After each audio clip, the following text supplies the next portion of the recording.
बच्चों के फ्यूचर के लिए चुनिए best educational platform Singhania educational institute को educational English medium CBSE inter college, Sitapur का best and most consistent private CBSE school. CCTV secure campus, GPS enabled transport system, golf coaching, STEM practice, coding, artificial intelligence, robotics and many more. Admission open. नगर निकाय चुनाव में दलीय एवं निर्दलीय प्रत्याशियों का प्रचार प्रसार जोर पकड़ता जा रहा है। प्रत्याशी जनसंपर्क करने के साथ नुक्कड़ सभाएं कर मतदाताओं को अपने पक्ष में रिझाने की कोशिश में जुटे हैं। पार्टी प्रत्याशी समर्थकों के साथ रैलियां भी निकाल रहे हैं। रोड शो किया जा रहा है। घर घर जाकर मतदाताओं से संपर्क करने का सिलसिला भी जारी है। अधिकतर प्रत्याशी नगर के चहुमुखी विकास, सफाई, पेयजल आदि को लेकर अपने पक्ष में मतदान करने की अपील कर रहे हैं। नगर पंचायत सिधौली में 4 मई को मतदान होना है। नगर के 14 वार्डों में 13,669 पुरुष, 12,351 महिला, कुल 26,020 मतदाता हैं। मतदान के लिए 9 केंद्र और 29 मतदान केंद्र स्थल चिन्हित किए गए हैं।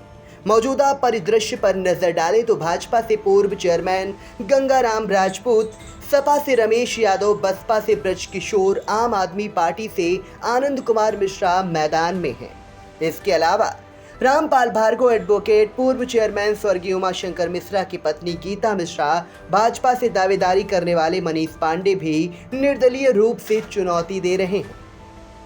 काजल किन्नर और अमरेंद्र कुमार भी निर्दलीय प्रत्याशी के रूप में मतदाताओं को रिझाने में लगे हुए हैं।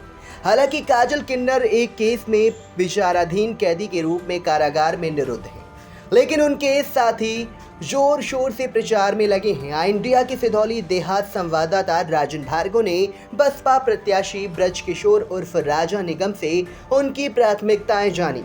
ब्रज किशोर का क्या कहना है, इसे सुनने से पहले आइए जान लेते हैं थोड़े उनके बारे में।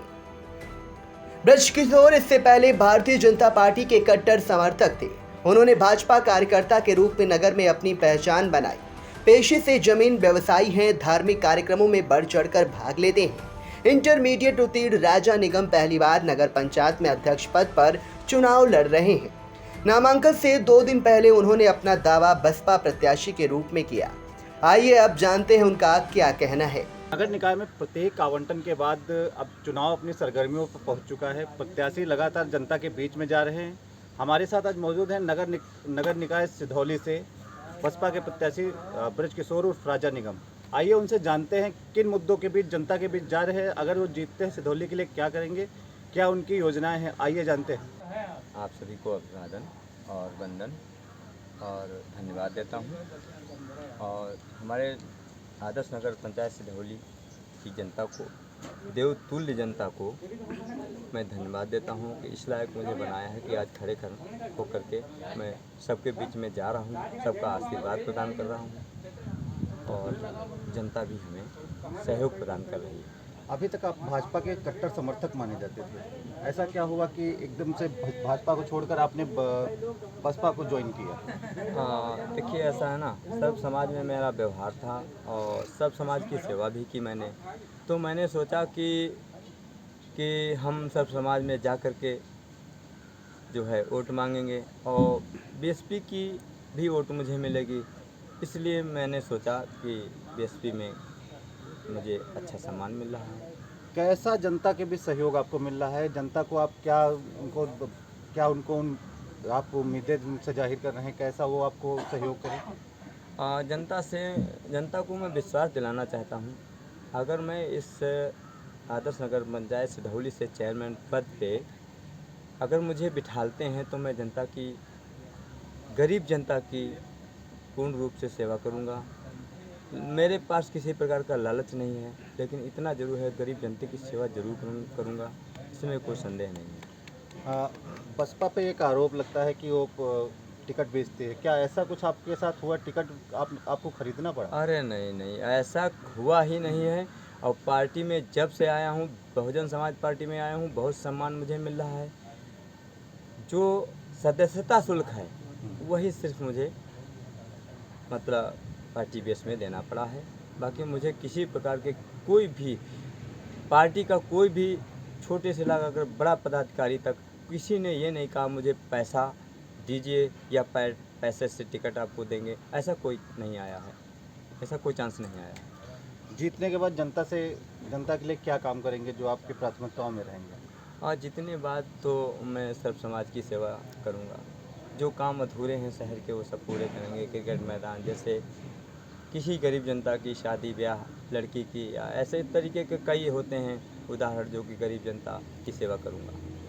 नगर पंचायत सिधौली में अध्यक्ष पद प्रत्याशी रामपाल भार्गव निर्दलीय प्रत्याशी के रूप में मैदान में है। पेशे से अधिवक्ता रामपाल भार्गव की शैक्षिक योग्यता LLB है। तहसील सिधौली में कई वर्षों से विधि सलाहकार के रूप में कार्य कर रहे हैं। सरल व सौम्य स्वभाव के कारण हर वर्ग में इनकी पहचान है। इंडिया के सिधौली संवाददाता राजेश यादव ने रामपाल भार्गव की प्राथमिकताएं जानी तो उन्होंने क्या कुछ कहा, आप भी सुने। नगर निकाय चुनाव की तिथियां जो नज़दीक आती जा रही हैं, मतदाताओं से लेकर के प्रत्याशियों में भारी उत्साह देखने को मिल रहा है। इसी चुनावी संग्राम के बीच आज हम पहुंचे हैं जनपद सीतापुर की नगर पंचायत सिधौली के प्रत्याशी रामपाल भार्गव के साथ, जो पेशे से अधिवक्ता हैं और जिनका जन समर्थन लोगों के बीच मिल रहा है। उन्हीं से बात करते हैं कि किन मुद्दों पर ये चुनाव लड़ेंगे और चुनाव जीतने के बाद ये किस तरह का सिधौली का विकास करेंगे। इन्हीं से सीधे बात करते हैं। जी, किस तरह जो है के मुद्दों पे या कौन से मुद्दे आपके होंगे इस बार चुनाव में? हमारे मुद्दे सबसे पहले सिधौली को स्वच्छ सिधौली बनाना है। नगर में जो अभी तक जो विकास नहीं, कोई पानी की समस्या है, कहीं पर जो है जलभराव की समस्या है, कहीं पर जो है नालियाँ टूटी पड़ी हुई हैं, साफ सफाई व्यवस्था नहीं है। इन सब पर सबसे पहले ध्यान देना है। किस तरह का जन सहयोग आपको मिल रहा है? हमें अपार जन सहयोग मिल रहा है। सभी लोग स्वच्छ छवि के व्यक्ति चुनाव चाहते हैं, जिसका समाज में स्वच्छ छवि हो और समाज में जो है अच्छी कार्य करने के लिए काम आए और एक योग्य प्रत्याशी के रूप में हमें देख रहे हैं। क्या अभी तक सिधौली नगर पंचायत में विकास नहीं हुआ जैसा आप विकास चाह रहे हैं? जी, यहाँ पर बहुत सी समस्याएं हैं।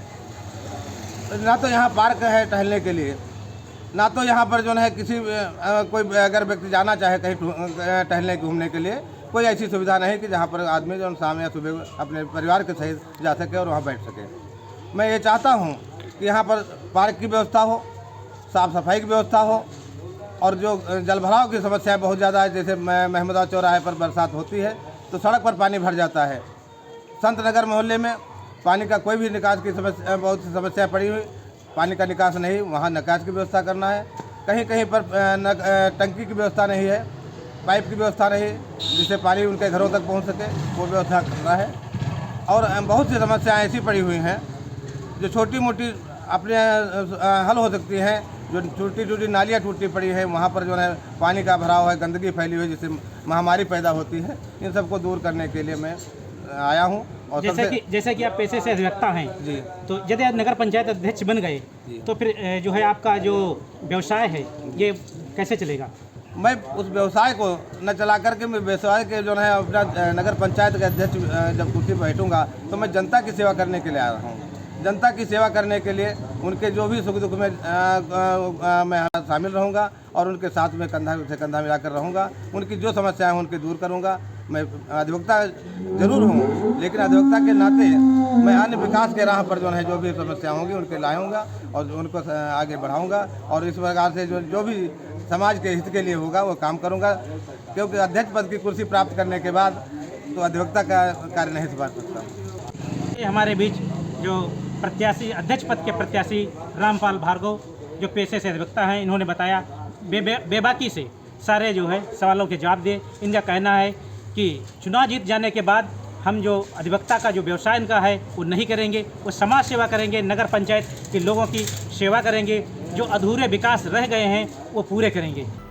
निर्दलीय प्रत्याशी के रूप में मनीष पांडे भी मतदाताओं को रिझाने में जुटे हुए हैं। मनीष पांडे भारतीय जनता पार्टी से अध्यक्ष पद के लिए दावेदारी कर रहे थे, लेकिन उन्हें इस बार टिकट नहीं मिला। इससे पूर्व जब महिला सीट थी तो पार्टी ने मनीष पांडे की पत्नी को अपना उम्मीदवार बनाया था, लेकिन वो अध्यक्ष पद का चुनाव जीतने में सफल नहीं हुई। लेकिन इस बार मनीष पांडे पार्टी का सिंबल पाने की लाइन में लगे थे। पार्टी ने पूर्व चेयरमैन गंगाराम राजपूत को अपना अधिकृत प्रत्याशी घोषित कर दिया तो मनीष पांडे निर्दलीय प्रत्याशी के रूप में मैदान में उतर पड़े। बताया जाता है कि पार्टी के कुछ नेताओं ने मनीष पांडे से नामांकन पत्र वापस लेने के लिए कहा था, लेकिन वो नहीं माने। मनीष पांडे संस्कृत से स्नातक हैं। हिंदुत्व के पोषक व समर्थक के रूप में इनकी पहचान है। बताया जाता है कि उनके बाबा श्याम सुंदर पांडे जनसंघ के संस्थापक सदस्य हैं।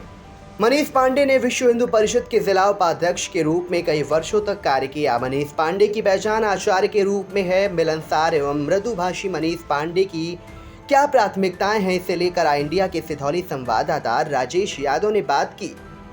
वे क्या बोले, आप भी सुनिए। प्रत्याशी के रूप में आप नगर अध्यक्ष पद के लिए चुनाव लड़ रहे हैं, किन मुद्दों पर चुनाव लड़ रहे हैं? मेरा सबसे पहला मुद्दा है सिधौली का विकास होगा, और विकास कैसा होगा उसका एक मॉडल है मेरे पास। एक मॉडलिंग और एक डिजिटलीकरण के आधार पर सिधौली का विकास होगा। और सर्वप्रथम प्रेस क्लब बनेगा, क्योंकि हमारे पत्रकार बंधु इधर उधर बैठ करके अपनी कवरेजिंग करते हैं। उनके लिए सर्वप्रथम एक प्रेस क्लब का निर्माण, और युवा और वृद्धों के लिए भी एक क्लब बैठने का, जहाँ पर मानसिक रूप से एक शुद्धिकरण होगा। वो ऐसा एक क्लब बनेगा, वहाँ पर एक महीने में एक बार कोई एक फिलासफर या कोई एक दार्शनिक इस तरह से मैं बुलाऊंगा जिससे स्किल डेवलपमेंट हो सके और युवाओं के अंदर एक नई ऊर्जा, सोच, नया विकास। इस तरीके से जब मन शरीर स्वस्थ होगा तो एक नया विकास होगा। सिधौली में तमाम सारी मूलभूत आवश्यकताएं हैं जो हमारे सिधौली वासियों को नहीं प्राप्त हो रही हैं। मैं उन सभी मुद्दों पर विचार करूंगा और उन सभी मुद्दों को समय समय लागू करूंगा। प्रत्येक गली में डिजिटल कैमरा होगा जिससे आप पूरी सिधौली को कहीं से भी देख सकते हैं। एक हाईटेक कैमरा होगा। स्कूल जाने के लिए बच्चों को फ्री में कन्वेंस होगा, उनको रिक्शे में लगवाऊंगा। बच्चे स्कूल फ्री जाएंगे, माताएं बहनें अपने शॉपिंग के लिए फ्री जाएंगी, और उनको घर से लिया जाएगा, घर पर छोड़ा जाएगा, जिससे कि अपराधों की संख्या में कमी आए। पिछली बार आप भारतीय जनता पार्टी से प्रत्याशी थे, इस बार बागी बन गए, ऐसा क्या हुआ? मैं बागी नहीं हूँ। बागी तो यहाँ के कुछ दलाल हैं जो भारतीय जनता पार्टी के दामन को गंदा करने के लिए लगे हुए हैं। मनीष पांडे, मैं कभी बागी नहीं हो सकता, क्योंकि रग रग में मेरे भारतीय जनता पार्टी प्रवेश कर चुकी थी। मेरे बाबा जनसंघी थे, लेकिन यहाँ के कुछ मक्कारों ने जो मेरा टिकट काटने का काम किया, पैसे के बल पर दूसरे को टिकट देने का काम किया। मैं उनको बताना चाहता हूँ कि सिधौली की जनता अनभिज्ञ नहीं है। सिधौली की जनता सब जानती है, और जनता सब जानने के लिए ही होती है। लोग जनता कहते हैं, जनता का मतलब यही है कि सब जानती है। और आज मेरा यदि टिकट काटा गया तो मैं तो कहता हूँ कि बाबा भोलेनाथ की नगरी है सिधौली, ये सब देखते हैं, इनको सब मालूम है कि परिश्रम किसने किया है और एसी की हवा किसने खाई है, किसने बिरयानी उड़ाई है और किसने पानी पी करके जनता की मेहनत की है, जनता के लिए सेवा किया है। किस तरह का जन सहयोग मिला है जी? किस तरह का जन सहयोग मिला है? मुझे पूरा अपार जन सहयोग है। वोट मेरे लिए सब तैयार है। बक्से खुलेंगे तो पता चल जाएंगे। ये जो विरोधी हैं इनके हौसले पस्त हो जाएंगे। इनके पास किसी भी प्रकार का कोई एजेंडा नहीं है। चुनाव केवल हवा में लड़ रहे हैं सब लोग। इनके पास विकास के कोई मुद्दे नहीं हैं। आज तक न विकास ये कर पाए हैं और न विकास पैदा कर पाएंगे। विकास हम लोग करके दिखाएंगे। हमारे साथी, हमारे बंधु, हमारी नई सोच, नई ऊर्जा और सिधौली के बुजुर्गों के आशीर्वाद से सिधौली को चरम सीमा पर पहुंचाएंगे। उत्तर प्रदेश में नंबर 1 पर सिधौली दिखाई देगी। सिद्धेश्वर महादेव की नगरी, सीतापुर जनपद नैमिषारण्य के इस 84 कोस अष्टम वैकुंठ के परिसर का क्षेत्र है सिधौली। इस परिसर क्षेत्र को उत्तर प्रदेश में नंबर 1 का दर्जा दिला करके तब मैं मानने वाला हूँ। चुनावी सफर में हिचकोले खा रही निकाय की नैया। वोटर बनेंगे आखिर किसके खवैया? बच चुका है चुनाव का बिगुल, तय हो चुकी है उम्मीदवारों की दावेदारी। लाखों की आवाम चुनेगी शहर की सरकार, किसके सिर सजेगा जीत का ताज। खूब हो रहे चुनावी वादे, नेताजी जा रहे वोटरों के द्वारे। 6 नगर पालिका 5 नगर पंचायतों का होगा फैसला। चेयरमैन पार्षदों की तय होगी तकदीर। निकाय चुनाव का महा कवरेज लेकर आ रहा है आई इंडिया। निकाय की नैया में देखे वोटरों की पसंद। शहर की सरकार में जानेंगे निकायों का हाल। वार्डों से लेकर निकायों तक होगा सबसे सटीक विश्लेषण। तो हर रोज देखते रहिए सबसे भरोसेमंद न्यूज चैनल आई इंडिया।